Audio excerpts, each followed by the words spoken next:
Am I the bad guy for refusing to take in my son's father and care for him after his heart attack? When I, 29 female, was 22, I got into what I can only describe as a silly situation. I started dating a man who was 21 years older than me and I ended up pregnant very early into our relationship. I will call this man Kevin, now 50 male. I gave birth to a beautiful baby boy, Adam 6 male.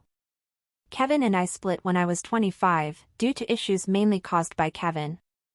It was clear we wanted different things in life, and he was constantly paranoid that I would get with someone closer to my own age, and thus, he became more controlling.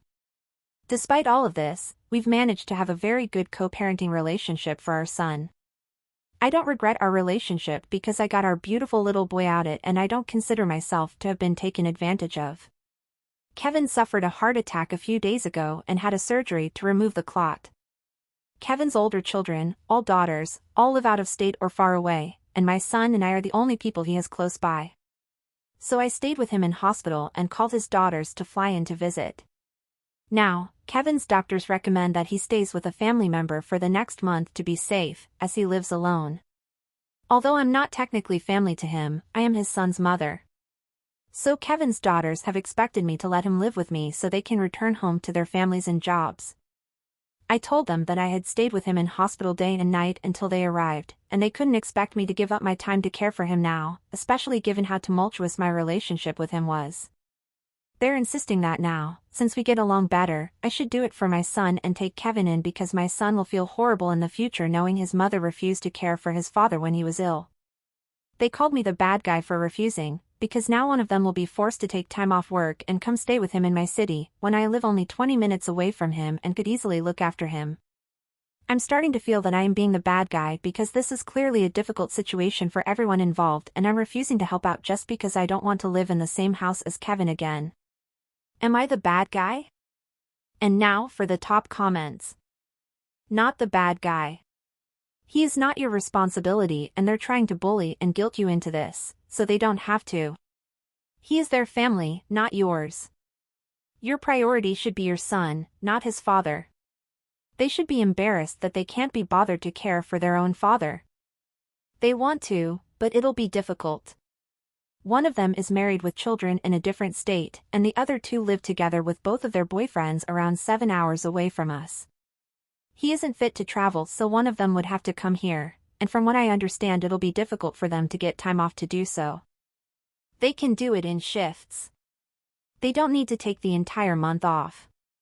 Does he have siblings? If so, they can take a shift as well. For some reason I never considered his siblings. He's got 3 older sisters. I'll try to call them up today. I would give the hospital the number for his siblings. Let them call. You are getting too involved, and it will fall on you more if you do. They can keep him in the hospital longer or send him to a rehab center if need be. Not your responsibility. Would I be the bad guy if I sent a Venmo request to the dad of the kid I babysat? So, I, female 21, babysat this kid that I sometimes watch, and it was from 3 to 11:30 p.m.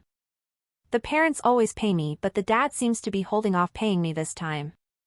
He told me he would send me my money via Venmo as I was leaving, and I told him that works, and left it at that. The next morning, still nothing. So, I texted the dad some info about something he was asking me about before I babysat as an excuse to text him and followed it with also, just a friendly Venmo reminder. He only responded with thank you regarding the info I sent him and still hasn't paid me. I'm starting to get frustrated because I need to buy my boyfriend's birthday gift with that money. I'm just thinking about sending a Venmo request with how much he owes me. I've never done that in all 8 years of my babysitting, but I'm just so tired of parents not paying me on time and I need the money. Would I be the bad guy? Update, I texted the mom and she Venmo'd me immediately.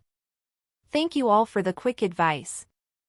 I've been criticized my whole life so it's hard for me to stick up for myself. I thought I might be the bad guy for being impatient or something, but I appreciate you all explaining the truth of the matter. Update 2, okay so, he finally paid me and now I have 2 payments. Do I give it back or do I just keep it? He and his wife hardly communicate and aren't officially divorced yet, so. Update 3. I gave the money back to mom instead of dad because she deserved it more. And now for the top comments. Not the bad guy. Next time, they can Venmo you before you leave. About the update, haha, power move. Good on you for giving it back to the mom and not the dad. Well played. You would not be the bad guy, as a matter of fact, you should. You provided him a service, he needs to pay you, right now. Send a daily request until he pays up. And absolutely do not babysit for him again. Seems a bit harsh without more context, especially when you worked with them previously and they eventually double paid her. People forget things sometimes and sometimes might lose touch with how important those dollars may be to her versus them. Am I the bad guy for telling my roommate that I don't give a damn about her boyfriend's allergies? I, 24 female, have been living with my roommate Layla, 25 female, for about 10 months. We have a 2-year lease, so I really want to fix this so we're not miserable for the next year, and to start I need to see if I'm in the wrong. Layla started dating Kyle about 6 months ago. Kyle has severe food allergies to shellfish, nuts and soy, as well as a lot of more mild to moderate allergies. I use nuts and soy a lot in my cooking and some occasional shrimp. At first, Layla would tell me that Kyle was coming over and I would just adjust whatever I was planning on making if it was something that would be aerosolized, mostly nuts, and this was fine. He's never had any reactions at our apartment from my food. But it slowly escalated and now they want me to not keep any ingredient in the apartment that could cause him anaphylaxis, even if I'm not actively eating or cooking it while he's over. I've refused and they've both pushed back a lot on it, and I snapped a little and told them I don't give a crap about his allergies. I can accommodate him to an extent, but I don't care if the contents of my cabinet make him uncomfortable. He doesn't need to be near my things at all. They're being very dramatic and insisting I'm going to kill him with my selfishness by having closed jars of nuts in the kitchen I pay to use. But I'm not going to have my diet restricted by someone who doesn't even live here. Layla isn't speaking to me at all right now, and I feel a little bad because I do understand how serious allergies are, but I also think they're overextending boundaries by telling me what I can or can't eat when he's not even here. And now for the top comments. Honestly, I wonder if this main character syndrome spawns out of a desire to shove OP out of the lease and insert Kyle in instead. Whatever the case, if he is so deathly allergic that even being within 10 feet of these molecules is too much, then they should just spend time together at his place. He sure as hell should never step foot in a grocery store then. I know you're joking, but when I worked at Whole Foods, a customer once asked to remove all the candles, soap, incense, essential oils and skin care, 3 to 4 full aisles, out of the department because she found the fragrance overwhelming.